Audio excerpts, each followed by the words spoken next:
단종과 누나 경혜공주의 가슴 시린 슬픈 이야기입니다. 단종에게는 친누나가 있었습니다. 어린 왕은 그 누나의 집에서 자는 것을 좋아했습니다. 1453년 10월의 어느 밤, 그날도 단종은 누나의 집에 있었습니다. 그 밤, 삼촌이 군사를 보냈습니다. 누나는 동생이 끌려가는 것을 눈앞에서 지켜봤습니다. 아무것도 막을 수 없었습니다. 이것은 시작이었습니다. 이 여인은 그 뒤로 아버지를 잃고 동생을 잃고 남편을 잃고 마지막엔 동생을 죽인 그 삼촌 앞에 서야 했습니다. 아이를 살리기 위해서 영화 왕과 사는 남자가 담지 못한 단종의 누나 이야기. 이야기는 1436년 조선 궁궐에서 시작됩니다. 아버지는 세자 이향, 훗날의 문종, 어머니는 세자 후궁 권씨, 훗날의 현덕 왕후. 단종의 아버지 문종에게는 세자빈이 2번 바뀐 전례 없는 과거가 있었습니다. 2번 연속 세자빈이 쫓겨난 겁니다. 세 번째는 반드시 성공해야 했습니다. 세종은 어떤 기준으로 골랐을까요? 이때 세종이 한 말이 실록에 남아 있습니다. 세자의 뜻은 홍씨를 낮게 여기는 듯하나 내 뜻은 권씨가 적당하다. 권씨는 이미 딸을 낳았으니 의리상 마땅히 세자빈으로 세워야 될 것이다. 세종이 권씨를 선택한 이유, 권씨가 이미 딸을 낳았다는 것이었습니다. 그 딸이 바로 경혜공주입니다. 이 아이가 태어났다는 사실 하나가 아직 태어나지도 않은 남동생의 운명을 결정했습니다. 그로부터 5년, 1441년 여름, 경혜공주의 나이 6살 즈음이었습니다. 어머니가 아들을 낳았습니다. 훗날의 단종입니다. 그런데 어머니는 출산 직후 세상을 떠났습니다. 6살의 소녀에게 태어난 지 하루 만에 어머니를 잃은 남동생이 남았습니다. 아버지는 나라의 세자였습니다. 어머니의 빈자리를 채워줄 사람은 아무도 없었습니다. 어머니가 세상을 떠난 뒤 문종은 다시 왕비를 들이지 않았습니다. 조선 공주는 보통 11살에서 13살에 시집을 갔습니다. 경혜공주는 15까지 궁에 남아 있었습니다. 아버지가 보낼 수 없었던 겁니다. 딸이 나가면 어린 아들에게는 아무도 남지 않으니까요. 그런데 1450년 세종의 병세가 악화되면서 혼인이 급히 결정되었습니다. 상대는 정종, 문종은 딸을 위해 한양 최고의 부촌에 살림집을 마련했습니다. 양덕방, 지금으로 치면 북촌 종로구 가회동입니다. 실록에는 민가 30채가 헐렸다고 기록되어 있습니다. 그런데 이 집이 3년 뒤 동생을 빼앗기는 장소가 됩니다. 혼인하고 2년 뒤 아버지 문종이 갑작스럽게 세상을 떠납니다. 39이라는 젊은 나이였습니다. 왕위는 12살 남동생 단종에게 넘어갔습니다. 이 세상에서 경혜공주가 의지할 혈육은 어린 동생 하나뿐이었습니다. 단종은 왕이 되었지만 여전히 어린아이였습니다. 어머니도 없고 아버지도 없습니다. 실록에 이런 기록이 있습니다. 단종이 자주 궁궐을 나와 경혜공주의 집에서 머물렀다는 것입니다. 12살 소년 왕이 누나의 집에서 쉬는 것을 조정도 허락했습니다. 보통 왕이 궁 밖에서 지내면 경호 문제로 신하들이 바로 환궁을 종용합니다. 그런데 이런 의논이 나올 정도면 12살 왕이 누나 집에 있는 것에 모두가 공감한 겁니다. 그런데 이 모습을 지켜보는 사람이 있었습니다. 1453년 10월, 그날도 단종은 경혜공주의 집에 머물고 있었습니다. 숙부 수양대군이 군사를 이끌고 들이닥쳤습니다. 계유정난, 궁궐이 아닌 경호가 약한 누나의 집, 그곳에 있었기 때문에 가능한 일이었습니다.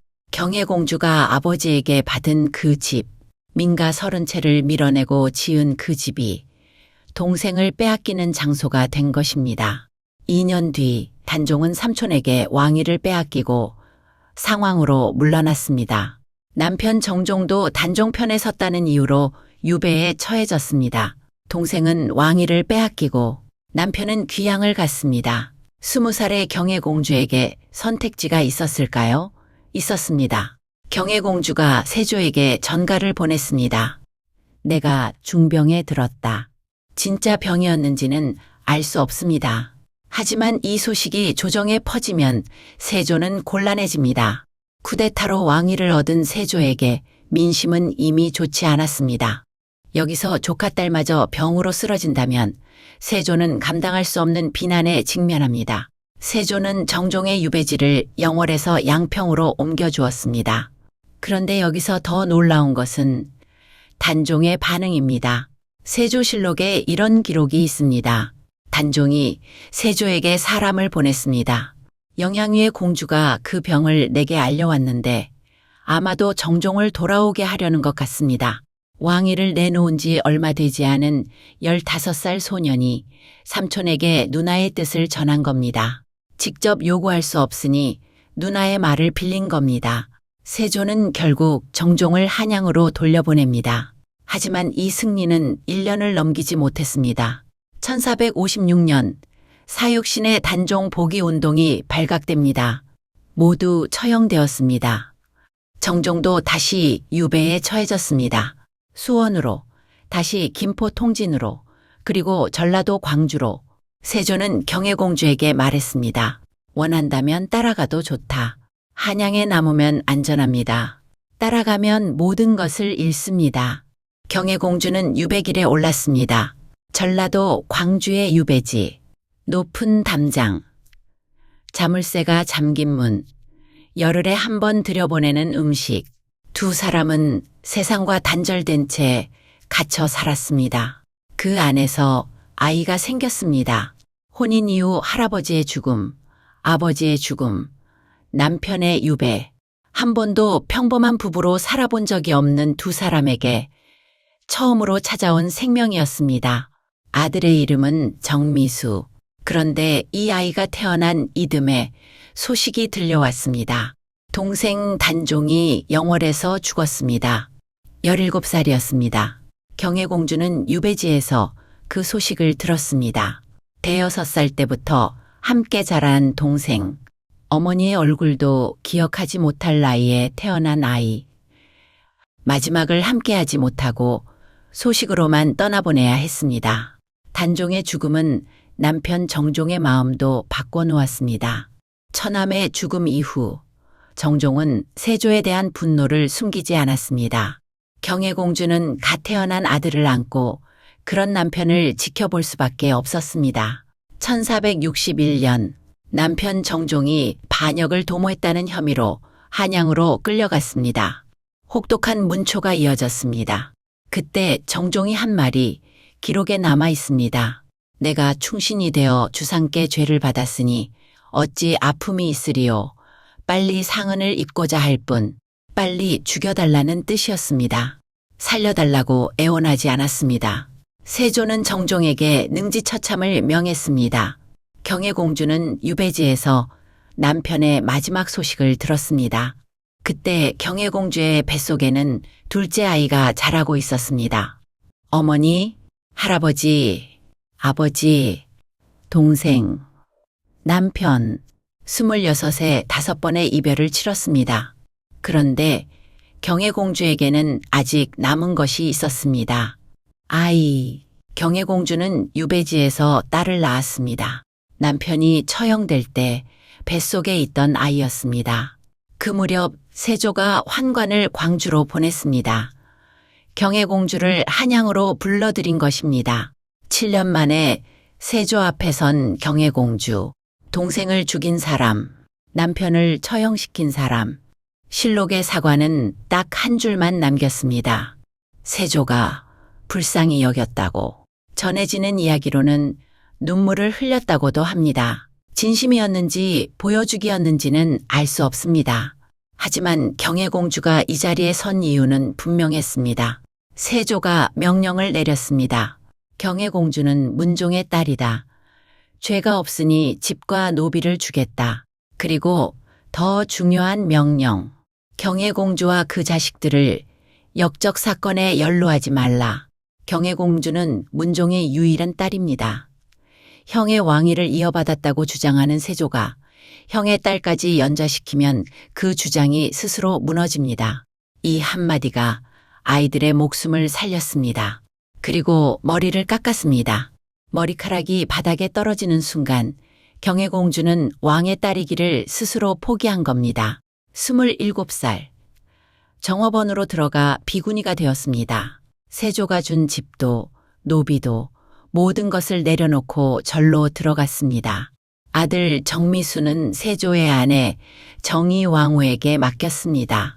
동생을 죽이고 남편을 처형한 사람이 준 집에서 아이를 키울 수는 없었을 것입니다. 하지만 아이에게는 왕실의 보호가 필요했습니다. 자신이 떠나야 아이에게는 보호만 남으니까요. 세조는 죽기 전 아들 예종에게 유언을 남겼습니다. 성종실록에 기록된 정의왕후의 증언입니다. 세조께서 예종에게 친히 말씀하시기를 공주의 아들을 내가 당장 등용하고 싶으나 나이가 어려하지 못한다. 훗날 가난한 자가 있더라도 듣지 말고 반드시 서용하여 내 뜻에 부응하라 하시고 두세 번 거듭 당부하셨다. 실록의 사관은 이렇게 해석했습니다. 형 문종의 대가 끊기는 것이 안쓰러웠다고. 세조가 죽었습니다. 말년의 세조는 피부병과 불면증에 시달렸다고 실록은 기록하고 있습니다. 세조의 두 아들은 모두 젊은 나이에 죽었습니다. 그런데 경혜공주가 왕실에 맡긴 아들은 살아있었습니다. 세조의 손자 자을상군이 왕위에 올랐습니다. 성종입니다. 성종이 정미수에게 벼슬을 내리자 반대 상소가 쏟아졌습니다. 대간과 정승 모두가 불가하다고 했습니다. 성종은 꺾이지 않았습니다. 정미수가 벼슬을 시작한 지 약 7달 후 1473년 음력 12월 27일 경혜공주가 마지막 문서를 작성했습니다. 내가 불행히 병이 들어 유일한 아들인 미수가 아직 혼인도 못했는데 호련히 목숨이 경각에 달렸다. 집과 전답, 노비를 아들에게 물려주는 문서였습니다. 그 문서 끝에 붉은 도장이 찍혀 있었습니다. 경혜공주인. 마지막 순간까지 그녀는 공주였습니다. 사흘 뒤 경혜공주가 세상을 떠났습니다.